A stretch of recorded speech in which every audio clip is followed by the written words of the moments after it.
Moçada, eu lembro para vocês que o nosso sistema nervoso se divide em duas áreas, né?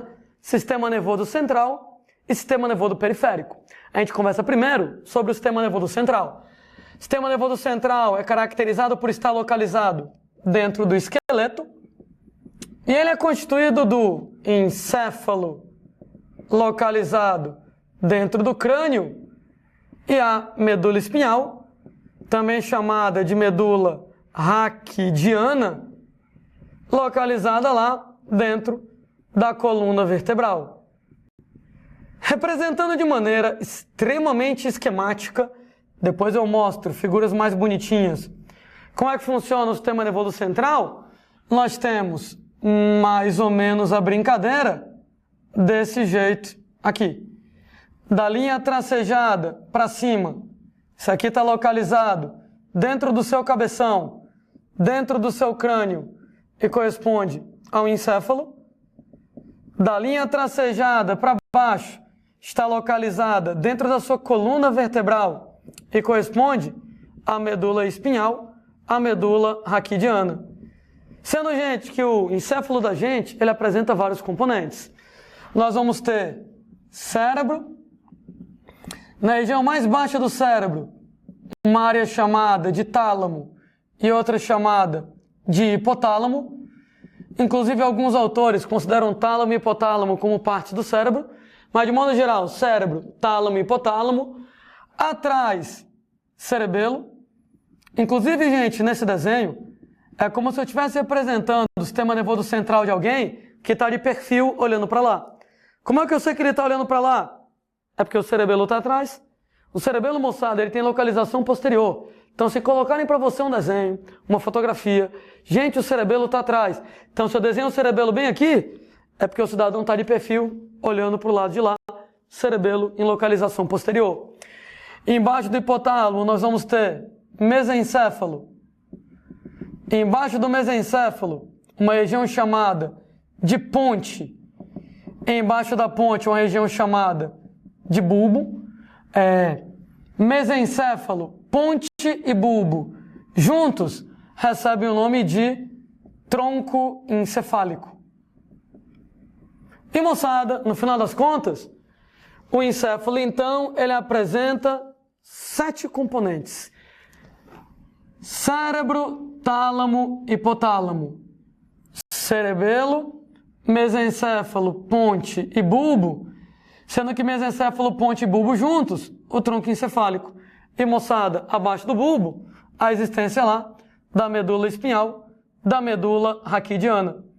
Então, um negócio interessante em termos de evolução é que quanto mais para cima no meu esquema, mais moderna é a estrutura do ponto de vista evolutivo e mais complexas são as funções dessas estruturas. Quanto mais para baixo, mais antigo do ponto de vista evolutivo e mais simples as funções da estrutura. Nesse caso, né, moçada? Medula espinhal é a estrutura mais antiga do sistema nervoso central e a que tem funções mais simples.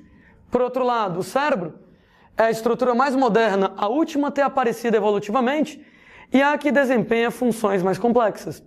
Como é que é a brincadeira da gente, a partir de agora, pegar cada componente desse do sistema nervoso central, tanto de encéfalo quanto de medula, e explicar o papel de cada estrutura dessas? Puxa vida, que legal, só que não, que é muita coisa, né? Número 1, moçada, cérebro. Ora, moçada, o cérebro, ele é responsável por uma série de funções em você. Ele é o centro, gente, lá do pensamento. Ele, moçada, é responsável pela sua inteligência, ou pela falta dela, tô brincando, todo mundo é muito inteligente. Responsável lá pela inteligência. Quando eu falo, moçada, em inteligência em todos os seus aspectos. Porque inteligência tem a ver com raciocínio lógico, inteligência tem a ver com criatividade, inteligência tem a ver com memória. E tudo isso, moçada, é função do cérebro. O cérebro lida com tudo isso. O cérebro é responsável pela interpretação dos sentidos. Quem vê é o olho, mas quem interpreta o que foi visto é o cérebro. Quem escuta é a orelha, mas quem interpreta o que foi escutado é o cérebro. Quem cheira é o nariz, mas quem interpreta o que foi cheirado é o cérebro. Tem a interpretação dos sentidos. Gente, o cérebro é responsável pelo controle das atividades voluntárias do seu corpo. Em outras palavras, tudo que você diz assim, eu quero fazer isso, e você faz, é o cérebro que controla. Vem cá, tu acha que tu manda em você mesmo? Tu não manda em quase nada. Tu não manda nas tuas glândulas, tu não manda no teu músculo liso, tu não manda no teu músculo cardíaco. A única coisa que você controla voluntariamente em você, que você diz, eu vou fazer isso, e realmente faz, é o músculo esquelético. Então, quando eu falo em controle das atividades voluntárias, tradução dos músculos estriados esqueléticos. A única coisa que você controla voluntariamente em você, músculo esquelético, porque glândula, músculo liso e músculo estriado cardíaco, a gente não consegue controlar. Eu lembro, moçada, que o nosso cérebro é dividido em duas metades. Você tem lá o hemisfério cerebral esquerdo, você tem lá o hemisfério cerebral direito, sendo, gente, que o hemisfério cerebral esquerdo, nesse caso lá, ele, gente, para começar, controla o lado direito do corpo. Tem um negócio esquisitíssimo, gente, que aconteceu com a gente ao longo da evolução, com a gente vertebrados, é que houve uma espécie de torção no sistema nervoso central, ele girou, tanto é que todos os vertebrados, o lado esquerdo do cérebro controla o lado direito, e o lado direito do cérebro controla o lado esquerdo. Ou seja, é o contrário. Isso quer dizer que, por exemplo, se você é destro ou se você é canhoto, isso é genético, viu, moçada? Para você ser canhoto é um gene recessivo, né? E o gene para ser canhoto faz com que o hemisfério cerebral direito seja o hemisfério cerebral dominante em relação ao controle motor. Então, nesse caso lá, se o seu hemisfério cerebral direito, o centro motor, ele é mais desenvolvido, você é canhoto. Se no seu hemisfério esquerdo, o centro motor é mais desenvolvido, você é destro. Ô Landinho, as pessoas que são ambidestras, não existe isso. Geneticamente, ou tu é canhoto ou tu é destro. Um dos hemisférios é dominante. Se for o direito, tu é canhoto. Se for o esquerdo, tu é destro. Entretanto, qualquer pessoa, se treinar direitinho, pode, moçada, usar os dois braços. Né? Se eu, de repente, eu sou destro, se, sei lá, eu treinasse muito, talvez eu conseguisse escrever com a esquerda. Normalmente, quem é ambidestro é uma pessoa destra. Ou canhota, que treinou com outro braço e ficou tão desenrolado com outro braço quanto com o braço dominante. Né? Muitas vezes são canhotos, né? Porque, sei lá, apesar de repente lá hoje em dia não ter mais isso, antigamente a moçada achava que ser canhoto era errado, né? E aí nessa brincadeira, por mais que o cara de repente ele tivesse a facilidade de escrever com a esquerda, forçava o pobre coitado a escrever com a direita. Então ele aprendia a escrever com a direita, mas mantinha a habilidade com a esquerda por ser geneticamente canhoto. Aí o cara acaba desenrolando com as duas mãos, ambidestro, né? Ah, você ser canhoto ou ser destro, né? Por exemplo, talvez a maneira mais fácil de você notar é chutando, né? Pessoas que tendem a chutar com a perna direita mais facilmente, destro, né? Com a perna esquerda, canhoto. Mas, de novo, você pode aprender a chutar com as duas pernas se você treinar bastante para isso. Essa história dos hemisférios serem trocados tem um efeito interessante. Se Deus me livre, alguém tiver um acidente vascular cerebral, um derrame, do lado esquerdo do cérebro, é o lado direito do corpo que fica paralisado. Se você tiver lá um acidente vascular cerebral do lado direito, é o lado esquerdo que fica paralisado. Chamamos de hemiplegia. Comentando certa vez, né? Que uma pessoa com paraplegia é uma pessoa que não mexe nada, não sente nada da cintura para baixo, devido a uma lesão na medula espinhal. Uma pessoa com tetraplegia, ela não mexe nada, não sente nada do pescoço para baixo, devido a uma lesão na medula espinhal. Então, paraplegia da cintura para baixo, tetraplegia do pescoço para baixo, devido a lesões na medula. Mas o nome hemiplegia, hemi quer dizer metade, tu vai ter metade do corpo paralisado, metade direita ou metade esquerda. Aí a culpa já não é mais de lesão na medula, foi lesão num dos hemisférios. Se você teve uma lesão no hemisfério esquerdo, você vai ter hemiplegia do lado direito. O lado direito fica paralisado. Se você tiver uma lesão no lado direito, hemiplegia esquerda, o lado esquerdo fica paralisado, porque é trocado aqui na conversa. O hemisfério, moçada, cerebral esquerdo, ele, gente, tem uma facilidade maior, ele é um pouco mais desembolado para habilidades lógicas e para habilidades espaciais. E aí? Você é desenrolado em matemática, você é desenrolado em geometria? Deve ser, moçada, porque seu hemisfério esquerdo, ele é bem desenrolado. Por outro lado, moçada, o hemisfério cerebral direito, ele é mais desenrolado para habilidades relacionadas à linguagem. Você, por exemplo, escreve bem, você se garante em música, música é um tipo de linguagem. Você, por exemplo, falar desenha, pinta, são tipos de linguagem. Ou seja, habilidades artísticas de maneira geral estão do lado direito. Alguém diz assim, Landim, eu nem sou bom em matemática, nem em redação, nem em música, nem em pintura. Quer dizer que eu não tenho nenhum hemisfério cerebral? É uma possibilidade, né? Temos que estudar o seu caso. Né? Mas falando sério, pelo amor de Deus, né, gente? Você vai ter lá, né, um deles mais desenrolado, apenas vai atrás de repente, saber, né, qual é a sua maior facilidade. Ao longo da evolução humana, existe uma tendência a que homens têm o hemisfério cerebral esquerdo um pouco mais desenrolado e mulheres o hemisfério cerebral direito um pouco mais desenrolado. Não é sexismo, não é isso. O nome disso é seleção natural. Na maior parte da existência da espécie humana, a espécie humana viveu de caça e coleta.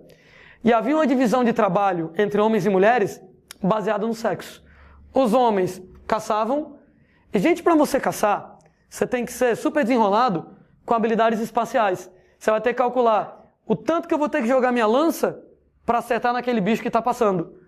Que horas ele vai passar para eu calcular o momento certo da lança chegar lá.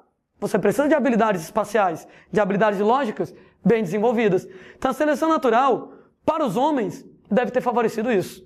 Só que as mulheres coletavam e tomavam conta dos filhotes, né? Dos filhos.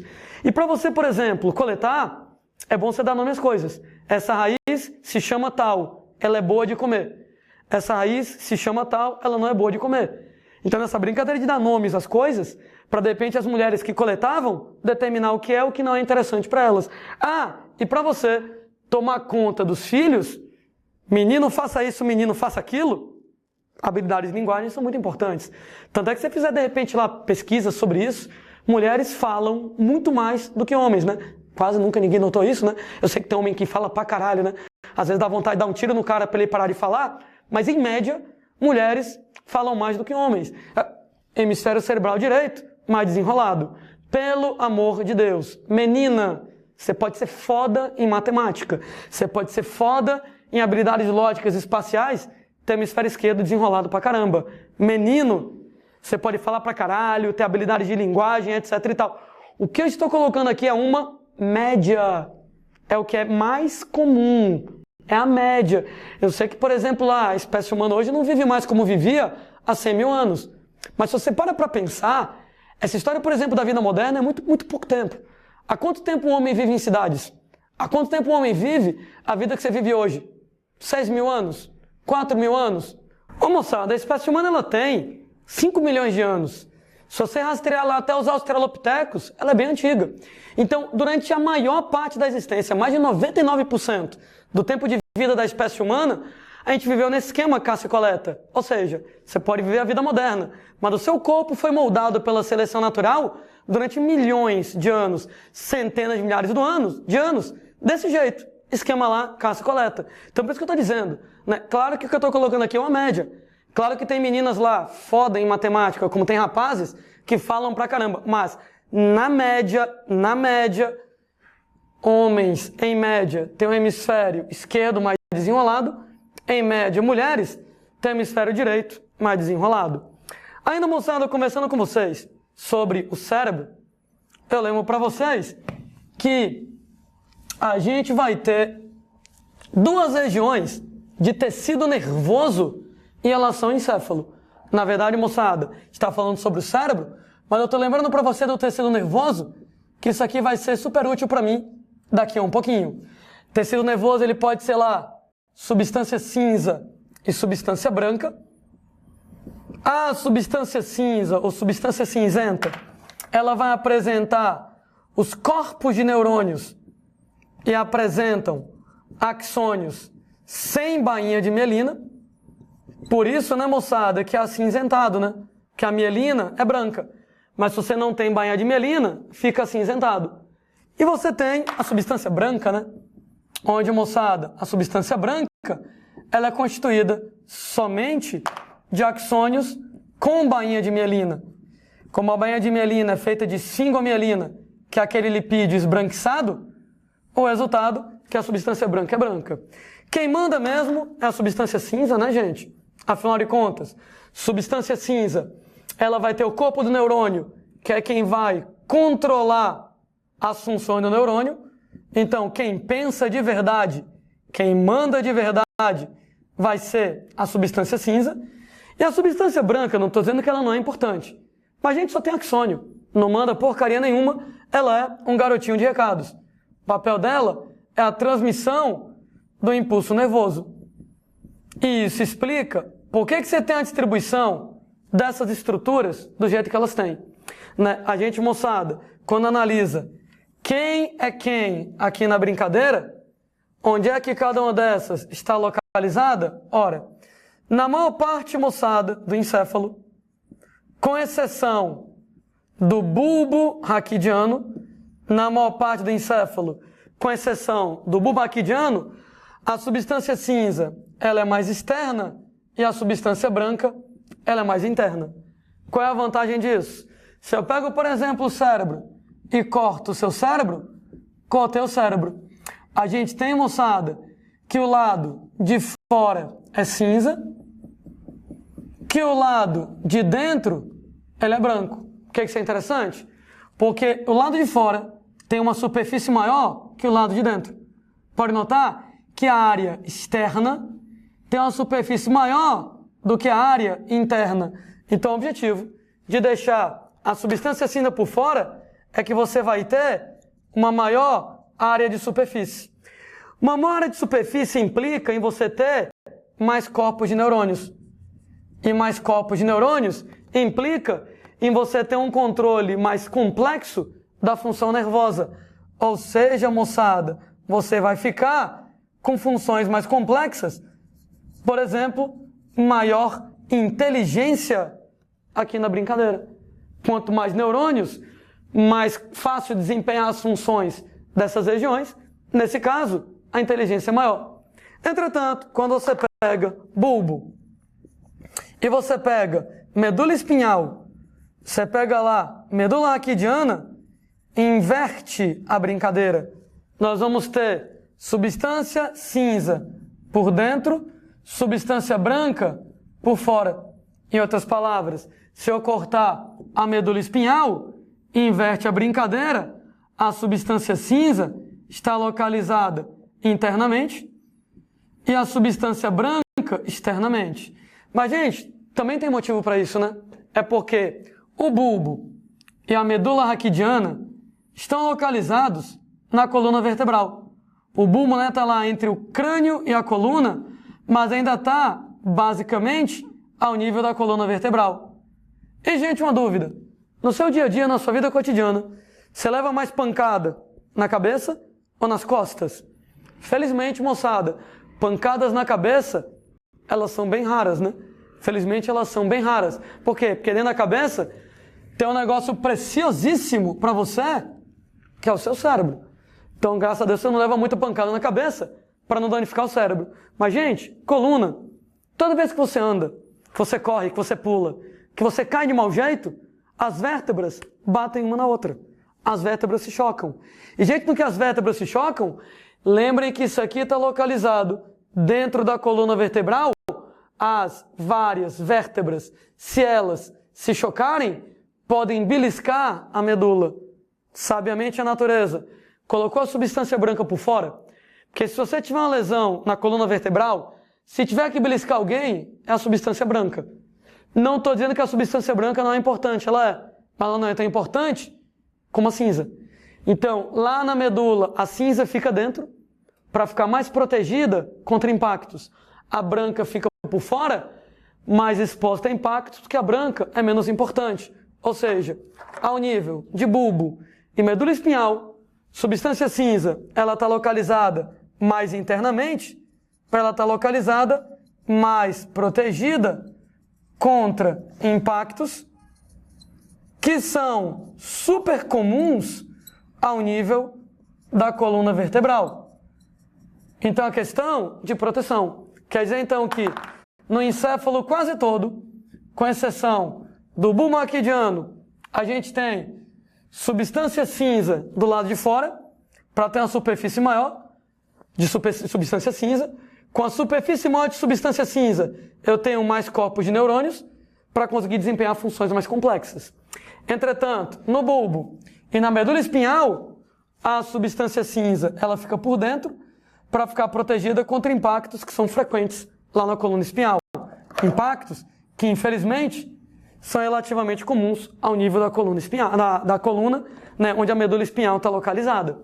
Sendo, gente, que eu coloquei essa história lá da substância cinza, da substância branca, né, primeiro que isso é importante pra caramba, né? E segundo, que me faz um link com outra ideia. Se você pega, gente, lá, os animais vertebrados, eles podem ser divididos em dois tipos. Alguns animais vertebrados, eles são lisencéfalos. É o caso, moçada, de peixes, anfíbios, répteis e aves. Enquanto que alguns animais vertebrados são girencéfalos. Nesse caso, gente, mamíferos e somente. Qual a diferença? Quando eu digo, moçada, que o animal é lisencéfalo, o córtex cerebral deles, a parte mais externa do cérebro, chamada córtex, vai ser lisa. E aí, moçada, esse córtex cerebral, ele apresenta lá substância cinza, né? Só que ele vai ser lisinho. Todo mundo já viu uma fotografia, um desenho de um cérebro? E na gente, o cérebro, moçada, ele é todo cheio de dobras, né? Todo cheio do que nós chamamos de giros ou circunvoluções. Por isso que o nome é girencéfalo. Nós vamos ter um córtex cerebral que não é liso, um córtex cerebral dotado de dobras. Essas dobras, conhecidas com o nome de giros ou circunvoluções. Que belo nome. E, gente, qual é a diferença? Por que o nosso é melhor do que o liso? Porque, gente, quando o córtex cerebral é liso, ele apresenta menor superfície. Menor superfície quer dizer que vai ter menos substância cinza. Menos substância cinza quer dizer menos corpos de neurônios. E menos corpos de neurônios quer dizer menos inteligência. Enquanto, moçada, que o nosso córtex, ele é todo cheio dessas dobras, giros, circunvoluções, o que garante que nem como eu falo em microvelocidades, você vai dobrando, você aumenta a superfície. Gente, essas dobras que a gente tem na superfície da substância cinza, elas são interessantes, que elas aumentam a superfície de substância cinza. Aumentar a superfície é aumentar a quantidade de substância cinza. Aumentar a quantidade de substância cinza é aumentar a quantidade de neurônios. E aumentar a quantidade de neurônios faz com que você tenha uma inteligência bem maior. Em outras palavras, por que nós mamíferos somos muito mais espertos, muito mais inteligentes, muito mais fodões do que os outros vertebrados idiotas, burros e perdedores? Tudo bem, exagerei. Mas tipo assim, por que nós mamíferos somos mais espertos que os outros animais vertebrados? Simples, moçada. Nos outros animais vertebrados, peixes, anfíbios, répteis e aves, o córtex é liso, menor superfície, menos substância cinza, menos neurônios, menos inteligência. Enquanto que nós mamíferos, os únicos girencéfalos, nós vamos ter um córtex cerebral todo, moçada, dobrado, com giros, com circunvoluções, exatamente para aumentar a superfície, para aumentar a quantidade de neurônios, para poder aumentar, nesse caso lá, a inteligência. Por isso que mamíferos são bem mais inteligentes do que os outros animais vertebrados.